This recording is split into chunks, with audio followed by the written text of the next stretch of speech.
Welcome to the Pacific Research Institute Next Round podcast. I'm Tim Anaya, PRI's Vice President of Marketing and Communications, and your podcast co-host. And with me, as usual, is our PRI Communications Director, Matt Fleming. Matt, how are you today? Good, Tim. Happy to be here. Well, you might still be overcoming your food coma from this past weekend because we in California had the great honor to host Super Bowl 60, which sadly was a very boring game to watch, a very boring victory by the Seattle Seahawks over the New England Patriots, and a great win for former USC Trojan great and hero of the Rose Bowl from a few years back, Sam Darnold. But of course, all the attention was not on the game. The attention was on the halftime theatrics, and everybody seemed to go crazy over the selection by the NFL to have Bad Bunny be the halftime entertainment, which prompted Turning Point and in the legacy of Charlie Kirk to put on their own halftime reviews starring Kid Rock. And I watched both of these so our listeners didn't have to watch, and I thought both were terrible. I thought the staging was beautiful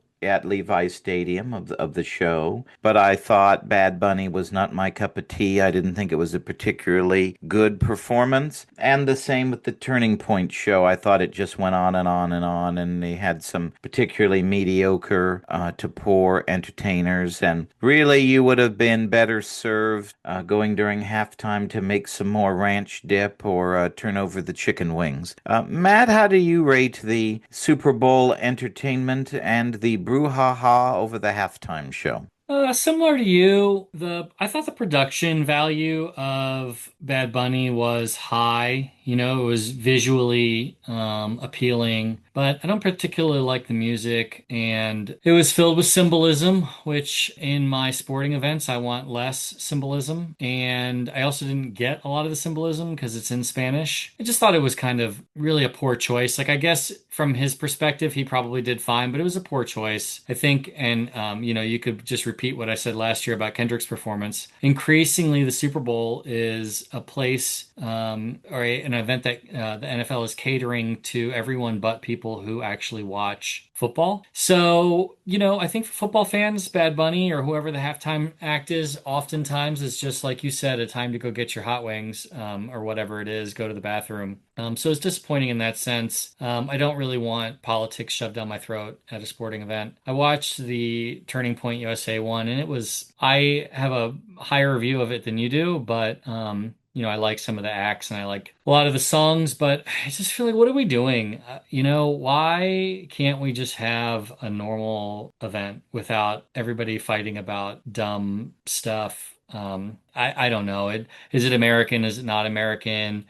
I just want to watch a game. Certainly, which may be why no one has really attempted this in 30 years. The only time we ever had a good alternate Super Bowl program, which I would direct our listeners who are interested to YouTube, I'm sure you can watch a tape of it, was the great In Living Color halftime show of the early 1990s, which was one of the great things you could watch. And you had some of the best comedians and entertainers. And it actually prompted what was much more staid NFL halftime shows with marching bands and stuff to up their game. And the next year, they had Michael Jackson in the Super Bowl halftime show when the Super Bowl was at the Rose Bowl. And it's been an extravaganza ever since. Now, Matt, you talk about you don't want politics served in your Super Bowl, but of course, we did have politics served in our Super Bowl with the campaign advertising. And we had the supporters of Matt Mahan spend at least $1.4 million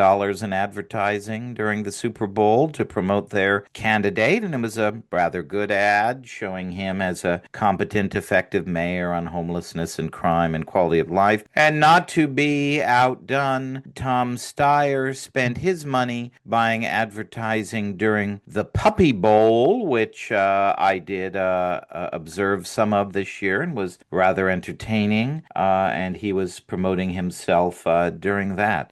I think the television stations will certainly take anybody's money if they have enough money to buy the ads, but I think that's where I'd like to start a new ban on politics. We don't really need to have political ads during the Super Bowl. Or the Puppy Bowl. That's right. We don't want to see. The dogs, of course, could have an appropriate response during the Puppy Bowl that, the viewers cannot in their living rooms unless they want to make a mess. Of course, we're congratulatory of the winners of the Super Bowl, but we read that California is going to give the winners of the Super Bowl the ultimate prize. This may be revenge for the Seahawks defeating the 49ers. Sam Darnold, who is the quarterback of the aforementioned quarterback of the Seahawks, according to a projection from Sportico, which is an online sports business publication, that Sam Darnold is going to have to pay California about $249,000 in taxes for his Super Bowl championship. And the reason for that, right, is that as we learned when we interviewed the LPGA great Dottie Pepper on our podcast in the past, you make income when you're a professional athlete based on where the competition takes place. And she talked about how when they played tournaments in New Jersey, the governor of New Jersey would have stern letters waiting them in their lockers saying, "We know you're making money in the state of New Jersey and you better pay your state taxes or else." And that is no different for our Super Bowl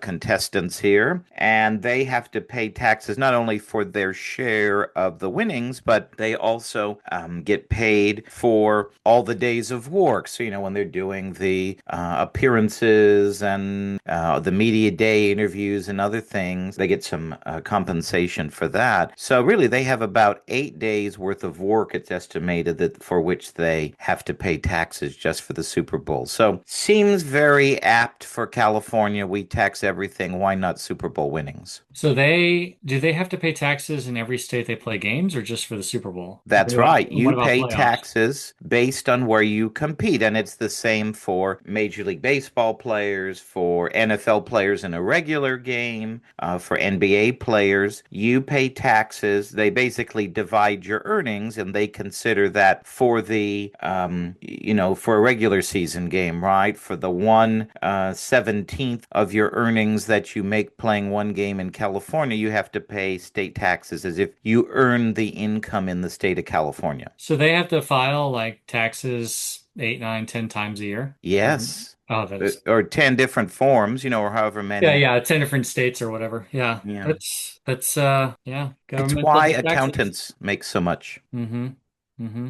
Yeah, that's complicated. Yes. So congratulations to Sam Darnold, and I hope you pay your taxes soon. Now, if you were paying attention to the Super Bowl and not what else is going on in California politics, we would forgive you. You would have had a much more entertaining time. But there's been a lot going on in politics over the past week as well, and it was highlighted by the first statewide television debate of the governor's campaign. I believe altogether, certainly in 2026, it was the first statewide debate. And really, there were kind of two takeaways from the debate.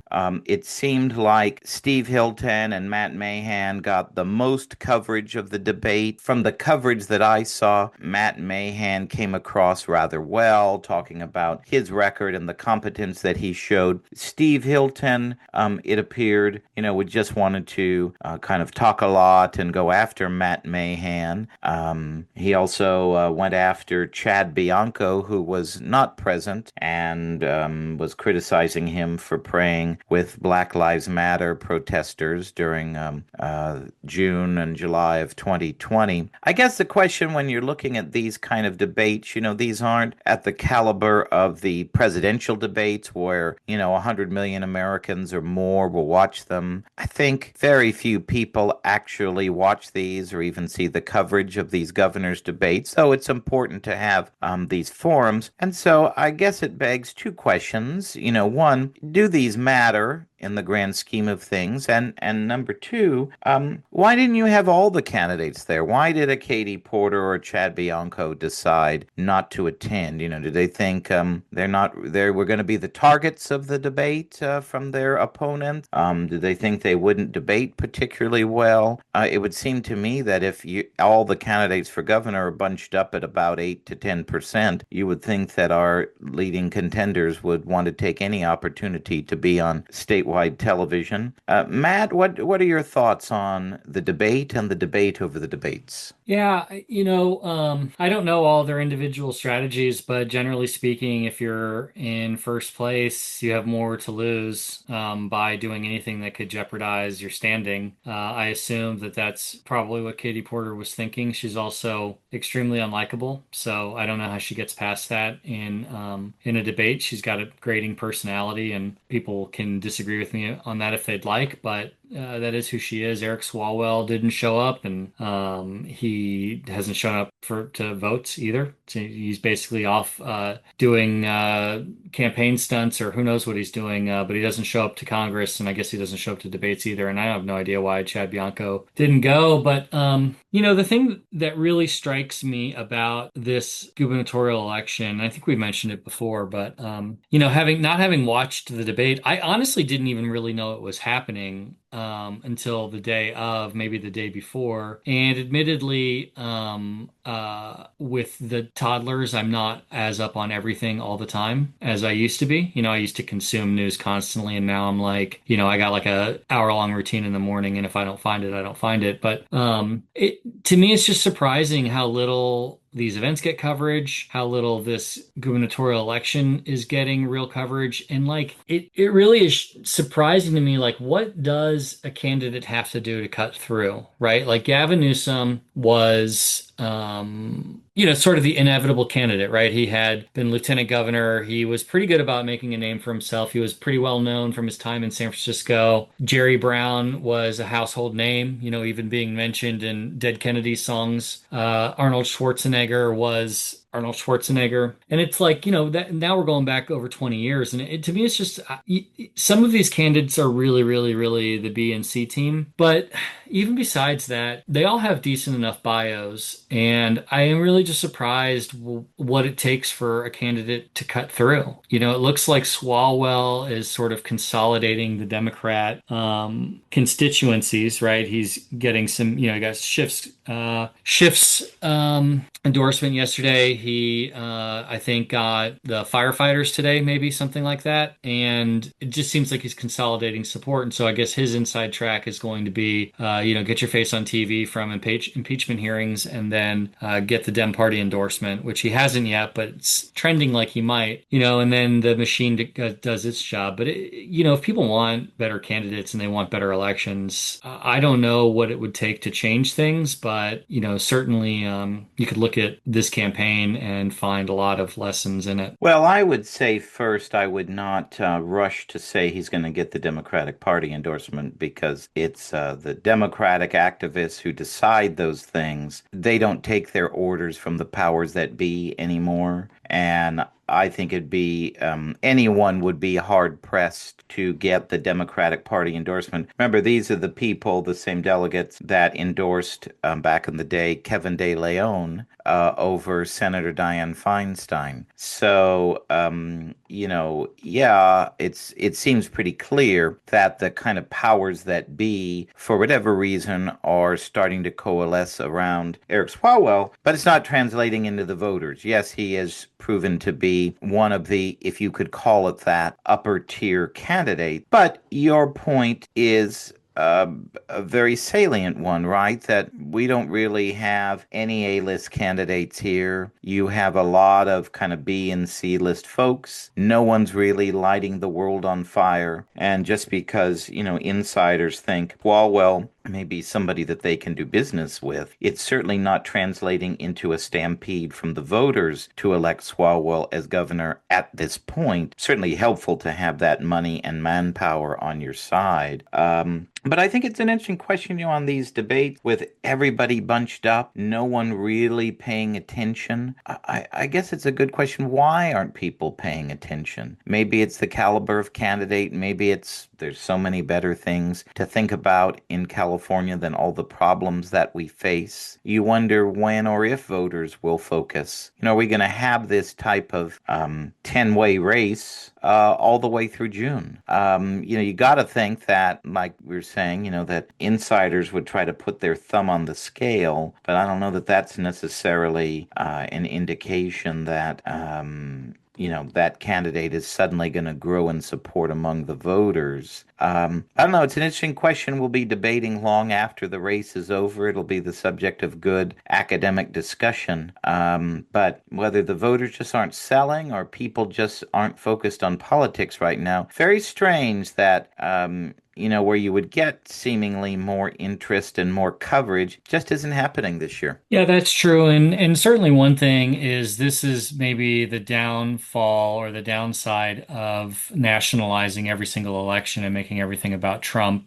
on the left and the right, is that people aren't paying attention to state and local politics, which are arguably as important, if not more important. So that would be kind of the one thing I'd add to that. But it is, well, and also I think Californians in general, historically speaking, are kind of a low information, wait till the last minute electorate. Am I right about that, Tim? I mean, you've been a Californian a lot longer than I have. Yeah, I mean, there's so many other things that you can do here. Why would you sit around on a nice sunny day and talk about politics or even pay attention to any of these people who are running for governor, right? There are no Ronald Reagans among the bunch here. There's 100 other things you could be doing and have a lot better time doing than watching a debate or paying attention to who's the next governor going to be. Well, as politics is kind of churning along, even though Gavin Newsom really isn't focused on legislating and what's going on at the state capitol these days, lawmakers certainly are. And one issue that is kind of broken through the Twitter sphere and broken into the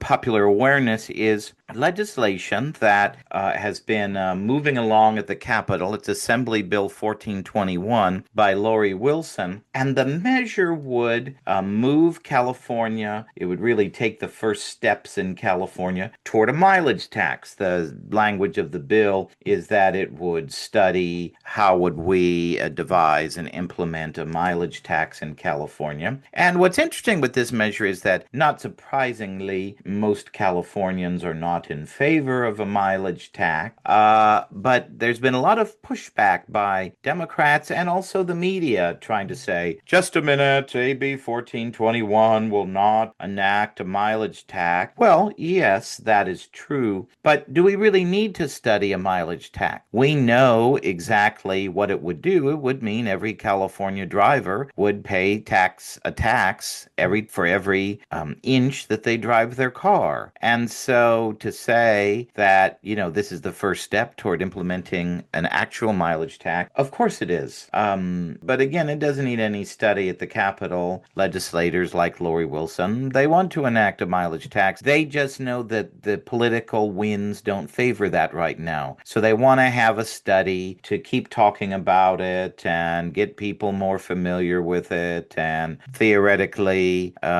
grease the wheels to enact an actual mileage tax next year or sometime down the road. But I find this, pushback that they're having to go on. I think that's a sign that Californians just aren't buying what they're selling.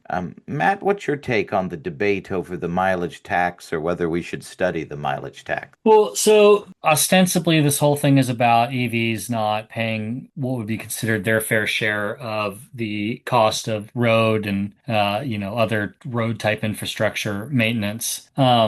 So on one hand, it makes sense to consider that question. How can you get EV drivers to pitch in on roads that they share, that gas powered cars or combustible engine vehicles are, the drivers of those are paying for these roads. So that in itself is a fair enough question. And I know that there are some people who like the vehicle mileage tax as a alternative to gas taxes. But the problem is it'll never be an alternative, right? It'll just be another tax on top of a tax, which, always strikes me as funny when Democrats push back on this kind of stuff. Like, oh, we're just considering it. But, they fight for taxes constantly. We have a wealth tax that's being considered. We have a billionaire's tax that's being considered. The gas tax was just, raised a couple years ago. It actually raises every single year automatically. They fought a repeal of the gas tax. I mean, taxes in California and tax proposals are ubiquitous, so I don't know why they would even try to fight it unless they wanted to try to buy some time. Maybe the governor doesn't want anybody actually doing this until he is gone. I will say that, generally speaking, I think that when lawmakers study something, they usually are doing it because they don't actually want to do something. So this would be sort of a different time. This would kind of break my motto there, but yeah, I mean the pushback on it is dumb. They're studying it for a reason. There's actually a legitimate public policy question that they're trying to answer. But at the end of the day, this is just going to make us all pay a lot more money. I mean, no matter what they decide, middle class is going to take it and have to deal with it. And sadly, this is the result of what we were just talking about: low information voters. And I think Republicans are right to harp on these issues because these are the kinds of things that actually break through and get people's attention. Yeah, I mean, there is some there about, and you've seen the smart transportation people, groups like Cato, talk about, a mileage tax could be a legitimate thing. And the principle of you as the driver should pay for what you're actually using, the roads that you actually use. But there's a difference between what they're talking about and what would happen here. And Matt, you're exactly right. In no way would they ever have a mileage tax as a replacement for traditional gas taxes, as,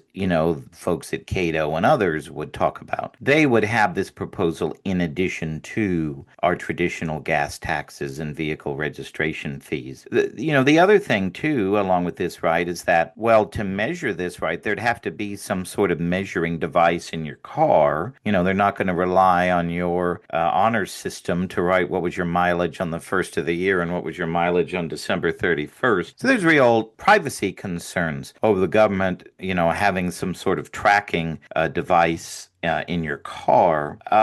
But yeah, there's never a tax that goes away. This would be in addition to, of course, if it was ever implemented. And, the other issue, when you're talking about electric vehicle owners, well, in the big gas tax expansion from a few years ago, electric vehicle owners do pay a separate fee every year in addition to kind of the normal transportation taxes. And that's supposed to account for what they would pay if they were driving a normal car and paying the gas tax. But yeah, I mean, if you already feel compelled with the study bill to have to do a full court press, as Lori Wilson has been doing on all the Sunday shows and to anyone who will listen, that no, Democrats are not trying to raise your taxes, well, that shows that you got a real problem on your hands. I can't see that anything like a mileage tax is going to move anytime soon. It certainly makes ring hollow the discussion of many Democrats at the Capitol that we have to do something to lower the cost of living in California. A bill like this, studied or not, would do just the opposite. And,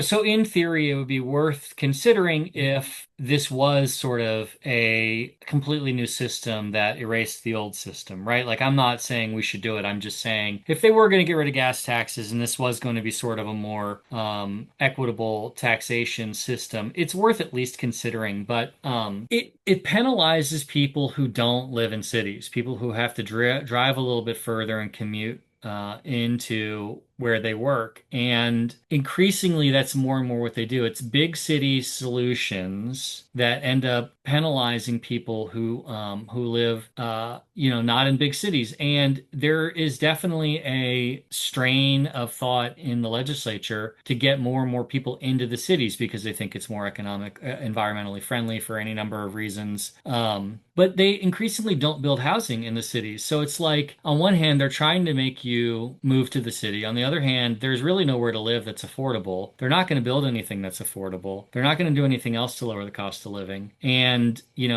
it's just frustrating to watch. You really feel I really feel unrepresented a lot of the time in the legislature. And I don't think they really give much thought to other people. And someone like Lori Wilson, who is from Solano County, is she Vallejo, I think, something like that. I know she's in Solano County. Or maybe she's Contra Costa. Anyway, she's kind of that East Bay, sort of like fringe Bay area kind of area.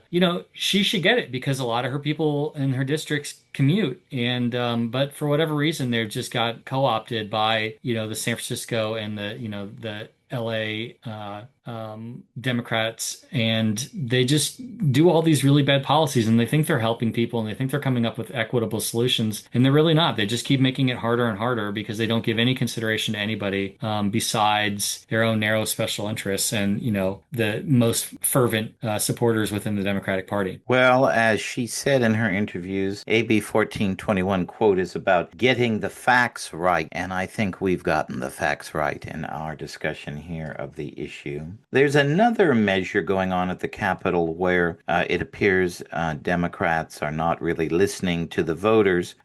Recall in 2020, Democrats tried with Prop 16 to repeal Prop 209's ban on gender and racial preferences in state contracting and higher education. They thought, in the wake of the Black Lives Matter protests, this is our chance to restore this state-sponsored discrimination into state law. Well, they were in for a surprise. The legislature put the measure on the ballot, and state voters overwhelmingly rejected the measure. Now, we're 6 years later, and it's clear that many Democrats at the Capitol have not learned their lesson. They've not listened to the voters. And they're proposing legislation, ACA 7, that recently was approved by the Assembly Appropriations Committee. It's now on up for a vote of the full Assembly. That would get obviously voters have to vote on an Assembly constitutional amendment, and it would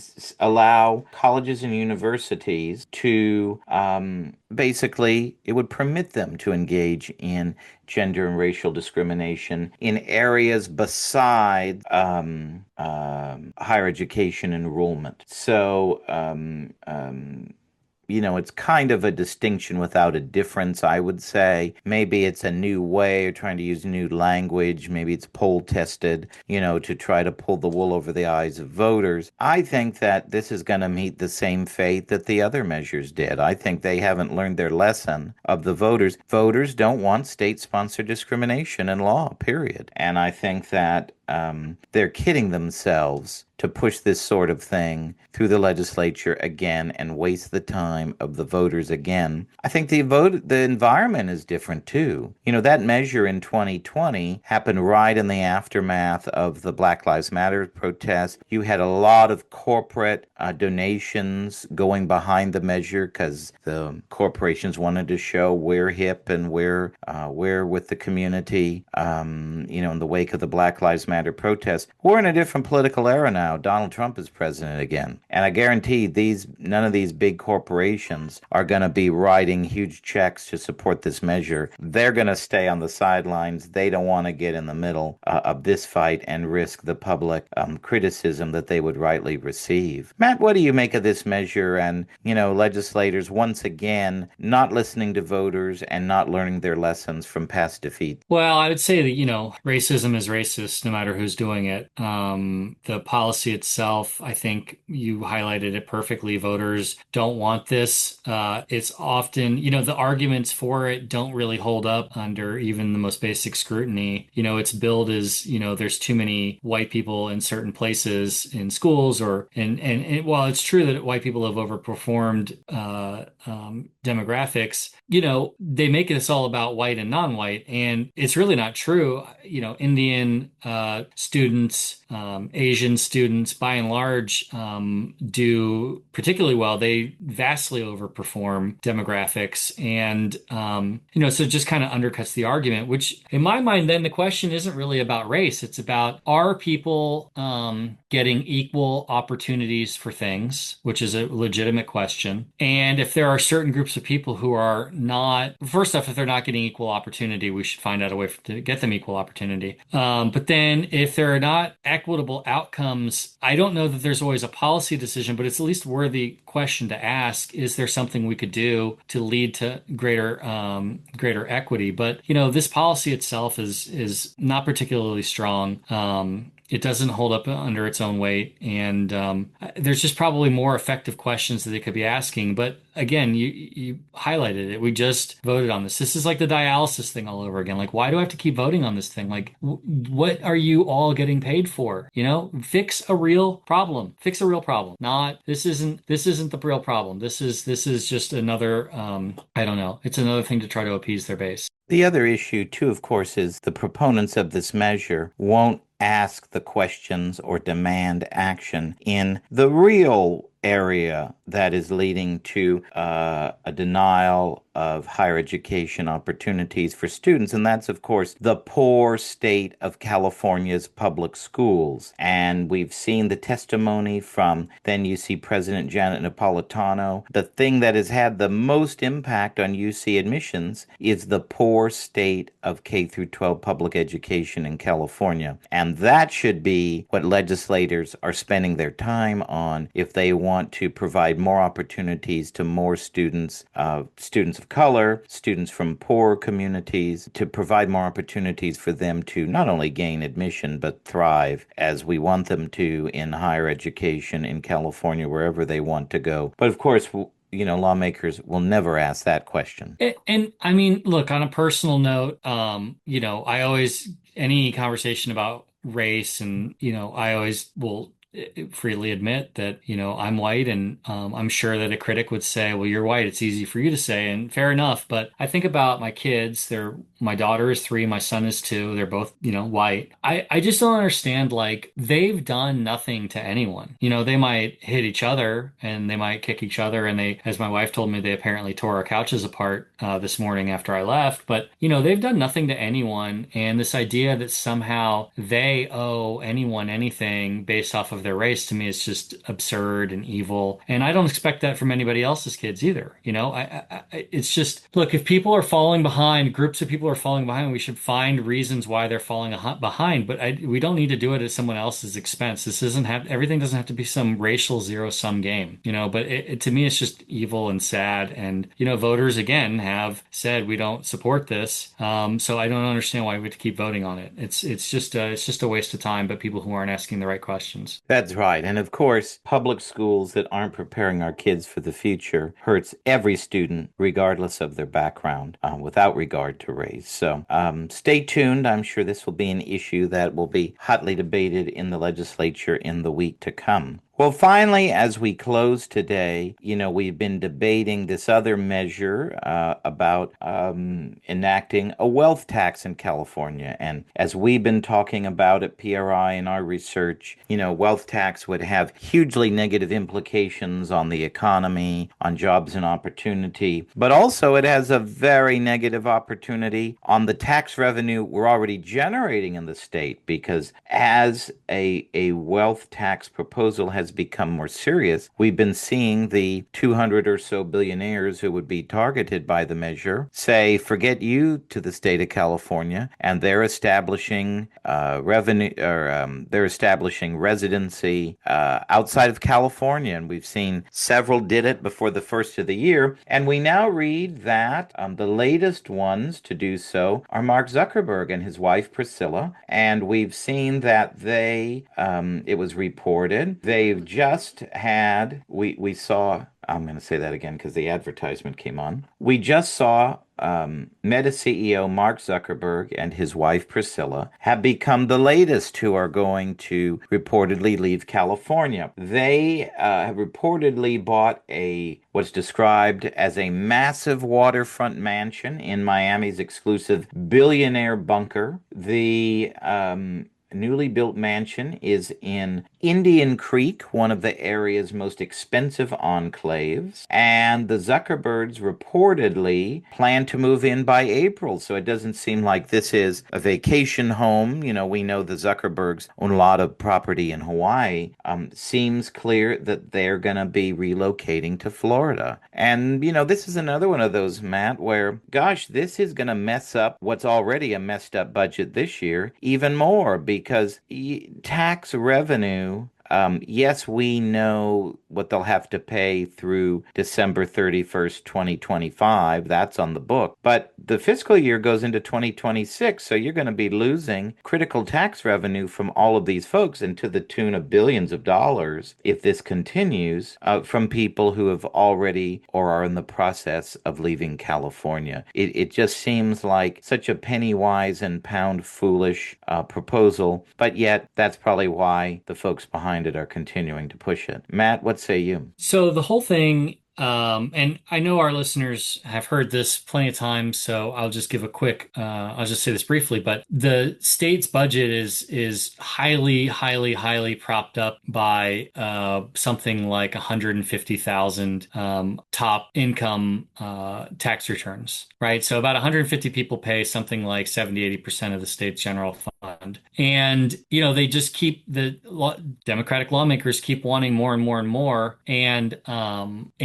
it's not that new revenue isn't necessarily ever needed, right? Like, I think that a lot of the times free marketeers like us get painted with a caricature as a caricature of like someone who doesn't like we oppose new taxes at all costs. And I don't think that's necessarily true. I think if you were to we're into responsible budgeting. If you were to propose an actual need where a tax was warranted, we pay for things we want, right? The problem though is that the legislature, I can't think of a time where they ever really look to streamline the budget or cut expenses or hey, maybe we bit off more than we can chew with this one expenditure. We need to try to cut this. No, it's just more and more and more, and they just keep trying to take more and more and more. And they never once even consider that, hey, we could actually improve our budget by cutting spending or by being more efficient with our money. No, they don't do any of that. I saw a study, a local TV station in Sacramento said that the state has refused to implement 75% of the auditor's recommendations over the last year or a couple of years. Now, I don't know that those would necessarily save money, but to me, it suggests that there's just no real attention to the workings of the government. They look at outcomes to an extent. They heavily focus on the inputs, which is the laws that they make, but then they really give no real consideration to implementation. And I mean, even if they didn't want to fire a bunch of people and cut a bunch of programs, I'm sure that if they actually tried to pay attention to how the government worked and looked for ways to make things more efficient, they probably could find some real savings there, but they refuse to do it. We end up spending,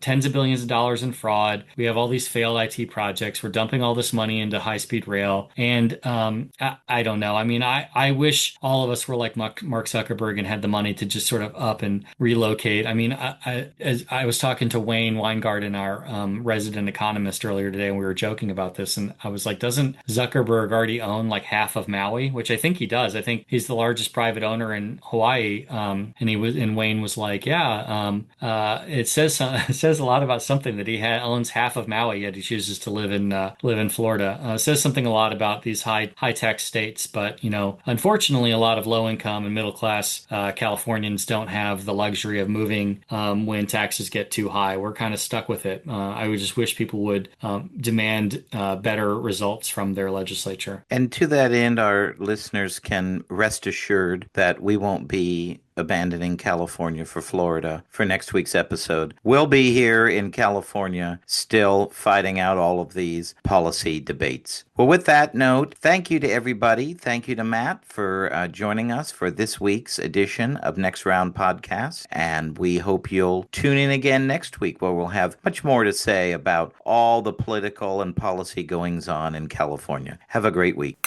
If you like this episode, please tell your friends and subscribe to PRI's podcast at iTunes, Google Play, Stitcher, TuneIn, iHeartRadio, and Spotify.